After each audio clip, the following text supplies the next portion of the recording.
Hello. सबसे पहले NLS माँ प्रकृति को प्रणाम, गुरुदेव आचार्य मोहन गुप्ता जी को प्रणाम, पूजा बंसल जी को प्रणाम और एनएलएस की सभी वॉलंटियर्स, सभी टीम को मेरा बहुत बहुत नमस्कार। मैंने एनएलएस का कैंप ज्वाइन किया 6 अप्रैल से 9 तक और उसके बाद से आज तक करीब 1 महीना होने को आ गया है। मैंने एक भी दवाई नहीं खाई और मेरा शुगर बीपी कंट्रोल चल रहा है क्योंकि मेरा 7 किलो वेट घट गया धीरे-धीरे।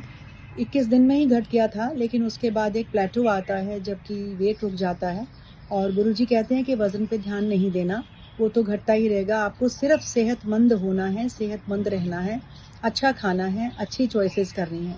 तो मेरी जो मेंटर हैं अनीता अग्रवाल बैंगलोर से, बहुत ही प्यारी इंसान हैं। हर वक़्त वो मेरे लिए हाज़िर रहती हैं। मैं मैसेज कर दूँ, वॉइस मैसेज कर दूँ, तो वो ज़रूर उसका जवाब देती हैं और सभी मेरी जितनी शंकाएँ हैं, वो बड़े प्यार से दूर कर देती हैं, समझाती हैं, अच्छी-अच्छी रेसिपीज़ देती हैं। तो एनएलएस को मेरी ट्रांसफ़ॉर्मेशन के लिए, मेरी ज़िंदगी बदलने के लिए बहुत-बहुत शुक्रिया और मैं कॉन्फिडेंट हूँ कि 6 महीने में मेरे घुटने बिल्कुल ठीक हो जाएँगे और मुझे सर्जरी की बिल्कुल ज़रूरत नहीं पड़ेगी। Thank you.